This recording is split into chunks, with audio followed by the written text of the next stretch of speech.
नमस्कार, मी राहुल कुलकर्णी. एनडीटीव्ही मध्ये तुमचं स्वागत आहे आणि पुन्हा एकदा आव्हान, आमचं युट्यूब चॅनल सबस्क्राईब करा, बेल आयकन दाबा आणि आमचे व्हिडिओ अधिकात अधिक लोकांपर्यंत शेअर करा. कारण मी खात्रीपूर्वक तुम्हाला सांगतो की कोणाची बाजू न घेता जे योग्य आहे, जे खरं आहे ते पाहण्यासाठी आणि तुमच्यापर्यंत पोहोचवण्यासाठीचं हे एकमेव माध्यम आहे.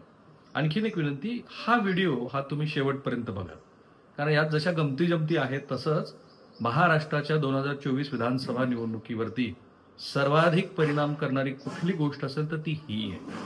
आता माझ्याकडे यादीच आहे की ज्या यादीमध्ये ही स्पष्टता आलेली आहे की कोणत्या पक्षामध्ये किती बंडखोरांनी बंडखोरी केलेली आहे. आणि ऑब्व्हियसली दोन राष्ट्रीय पक्ष म्हणजेच भाजपा आणि काँग्रेस या दोन्ही पक्षामध्ये सर्वाधिक बंडखोरी झाली आहे.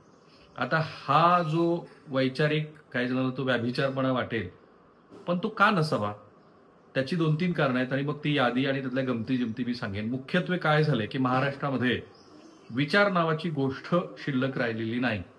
म्हणजे भाजपचं हिंदुत्व आणि काँग्रेसचा सेक्युलरिझम हे विचारांनी हे दोन्ही पक्ष आजही बरोबर आहेत, परंतु त्या पक्षामध्ये ज्यांचा वावर आहे अशा नेत्यांची संख्या ह्याच पक्षांनी, जसं काँग्रेसनी कुणाला कल्पना नव्हती तशी 2019 मध्ये श्री उद्धव ठाकरे यांच्याबरोबर केलेली गळाभेट आणि चक्की पिसिंग म्हणत म्हणत श्री देवेंद्र फडणवीस यांना सुद्धा अजित पवार यांच्याबरोबर करावा लागलेला घरोबा हे अनेक अर्थांनी महत्वाचं आहे. कारण त्यामुळंच महाराष्ट्रामध्ये विचार काही शिल्लक राहिलेला नाही.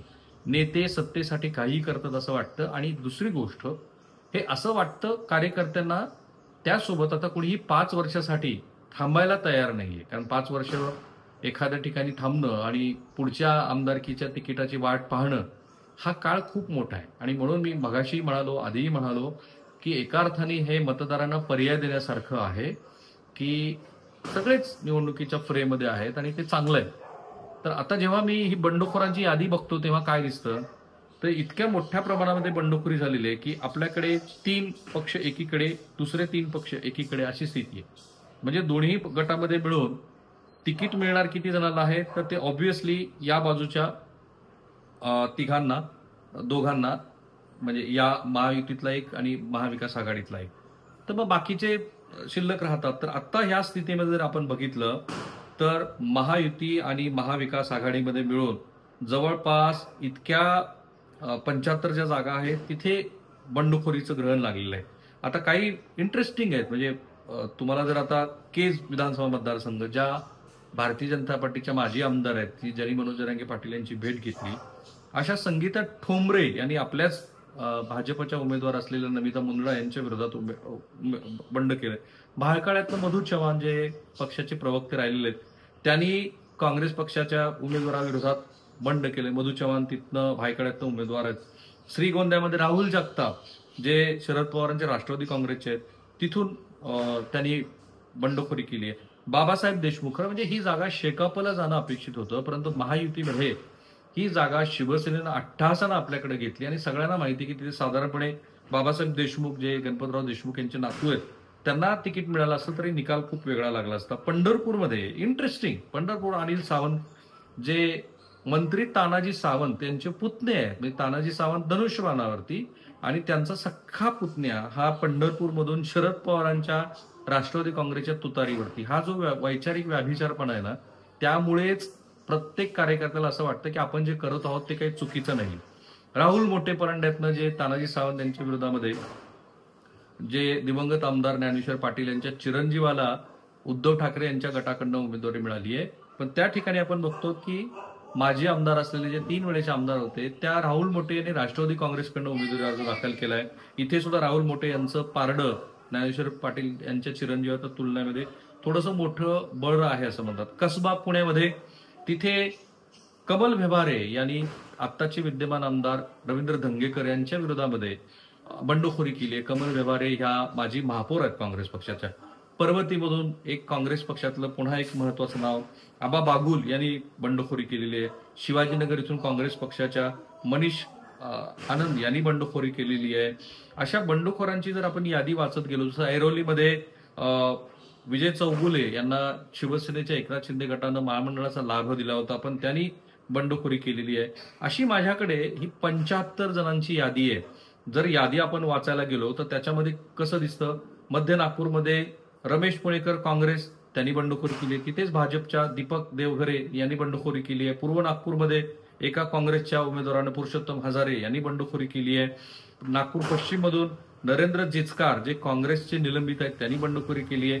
आणि जिथे भाजपचा वैचारिक असा मुख्य गाभा आहे त्या नागपूरमध्ये जिथे रेशीम बाग आहे तिथे नरेश बर्डे भाजपा यांनी बंडखोरी केली आहे. नागपूर मध्यमधून दीपक देवघरे यांनी बंडखोरी केली आहे. एरंडोलमध्ये तशी स्थिती आहे. जळगावमध्ये डॉक्टर अश्विन सोनवणे भाजपचे त्यांनी बंडखोरी केली आहे. कुलभूषण पाटील शिवसेना उद्धव ठाकरे गटाचे यांनी बंडखोरी केली आहे. अहमदनगर शहरमध्ये वसंत लोढा भाजपचे यांनी बंडखोरी केली आहे. शहाद्यातनं सुहास नाईक काँग्रेसचे यांनी बंडखोरी केली आहे. इंटरेस्टिंग अक्कलकुव्यातनं हिना गावित यांनी बंडखोरी केलेली आहे. नवापूरमधून भरत गावित यांनी बंडखोरी केली आहे जे भाजपचे आहेत. चोपड्यात तीच परिस्थिती आहे. चांदोडमध्ये तीच परिस्थिती आहे. ही इतकी मोठी यादी आहे माझ्या हातामध्ये बंडखोरांची. म्हणजे 288 पैकी 75 विधानसभा मतदारसंघामध्ये या बंडखोरांनी बंडखोरी केली. हे प्रमाण 35 ते 40% दरम्यान असावं. म्हणजे 1995 साली जे आत्ताचे हर्षवर्धन पाटील, रामराजे निंबाळकर, दिलीप सोपल अशी जी सगळी मंडळी आहे ती 1995 साली अपक्ष म्हणून निवडून आली होती आणि त्यांनी सरकारला आपल्या तालेवरती नाचवलं. कृष्णा खोरे विकास महामंडळाचा लाभ जसा पाणी म्हणून पश्चिम महाराष्ट्राला झाला तसा अनेक जणांना राजकीय लाभ झाला. मला खात्री आहे की 4 तारखेनंतर सुद्धा यातल्या अनेक बंडखोरांची बंडखोरी शमवणं हे पक्षांना जड जाणार आहे. आणि म्हणून महाराष्ट्राची ही निवडणूक अनेक अर्थाने इंटरेस्टिंग असेल. 1995 सारखीच परिस्थिती महाराष्ट्रात येऊ शकते. माझं आत्ताचं आकलन असं की महायुती किंवा महाविकास आघाडी हे राजकीय तज्ज्ञ सो कॉल्ड एक्झिट आणि ओपिनियन पोल याला आत्ताच्या ह्या निवडणुकीमध्ये काहीही अर्थ नाहीये. कारण जे काही 3-3.5 लाख मतदान होईल त्यातलं जे 50-60% मतदान प्रत्यक्ष मतपट्टीत होईल तर या बंडखोरामुळं जो न्यूसेन्स व्हॅल्यू ज्याचा कोणाचा जास्त असेल तो मनुष्य कोणाच्याही विजयाचं किंवा पराजयाचं पारडं हे कमी जास्त करू शकतो. इतकी क्षमता ह्या 75 बंडखोरामध्ये. आणि हे जे बंडखोर आहेत हे महाराष्ट्राच्या अंतिम निवाड्यावरती इतका परिणाम करतील की माझ्यासह अनेक जणांचं जे आकलन आहे ते आकलन मला पुन्हा पुन्हा वारंवार पडताळणी करावी लागेल की आपण जे बोलतो आहोत ह्याच्यात दिवसागणिक कसा फरक पडतो. आणि म्हणून मी म्हणालो की आमचा हा व्हिडिओ शेवटपर्यंत बघा.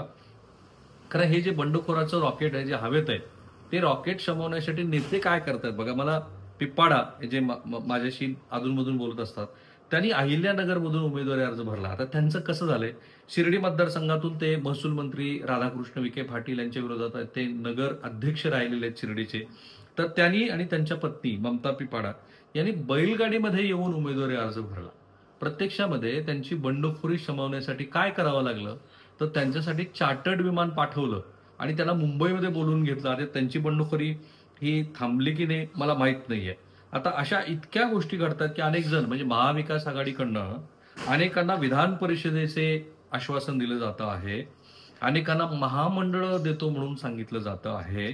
आणि ह्या बंडखोरांना संपर्क साधण्यासाठी स्वतः शरद पवार, उद्धव ठाकरे, जयंत पाटील, सुप्रिया सुळे ह्या प्रयत्न करतायत. जिथे मित्र पक्षांच्या विरोधात अधिकृत उमेदवार आहे त्याच्यावरती तुम्हाला आम्ही संधी देऊ वगैरे असं म्हटलं जातं आहे. विधान परिषदेच्या राज्यपाल नियुक्त असलेल्या 7 जागा भरलेल्या आहेत. 5 जागा रिक्त आहेत. तर या 5 जागांचं आमिष सुद्धा महाविकास आघाडीकडनं दाखवलं जात आहे. जीच परिस्थिती महायुतीमध्ये पण आहे.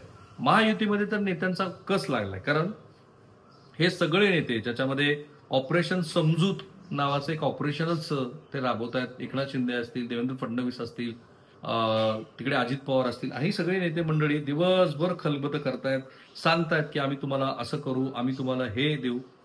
तरी सुद्धा हे बंडखोर का माघार घेत नाहीये? मुख्य कारण असं की आपल्याच नेत्यावरती या नेत्यांचा त्यांच्या शब्दावरती विश्वास राहिलेला नाही. अशी सुरुवात मी अगदी सुरुवातीला केली होती की वैचारिक व्याभिचारपणा हा आता महाराष्ट्राच्या राजकारणाचा स्थायी भाव झाल्यामुळं आणि यात कुठलाही राजकीय पक्ष मागे नसल्यामुळं आपल्या नेत्यांचं पुढं जाऊन काय होणार त्याच्यावरती कुठली वेळ ओढावली जाणार, तो नेता जे म्हणतो आहे तो शब्द तो पाळू शकतो का, इथपर्यंतचा या नेत्यांना विश्वास नसल्यामुळं कार्यकर्ते सुद्धा सैरभर झालेले आहेत. आणि त्यामुळंच इतक्या मोठ्या प्रमाणामध्ये बंडखोरी आहे की मला खात्री आहे, जसं मी आधीच म्हणालो, की ही बंडखोरी शमवणं हे अत्यंत अवघड जाणार आहे. म्हणून मी म्हणालो की हा आजचा व्हिडिओ हा 2024च्या विधानसभा निवडणुकीवरती सर्वाधिक परिणाम करणाऱ्या घटकापैकी एका घटकाचं विश्लेषण आहे. आणखी सखोल आपण ते करू, आणखी आतल्या बातम्या तुम्हाला सांगत राहू आणि म्हणून त्यासाठीच तुम्ही आमचं हे जे YouTube चॅनल आहे ते सबस्क्राईब करा, बेल आयकॉन दाबा आणि आमचे व्हिडिओ अधिकात अधिक लोकांपर्यंत पोहोचवा. पुन्हा सांगतो मी, कुठल्याही पक्षाची बाजू, कुठल्याही व्यक्तीची बाजू ह्या प्लॅटफॉर्मवरती तुम्हाला बघायला मिळणार. धन्यवाद.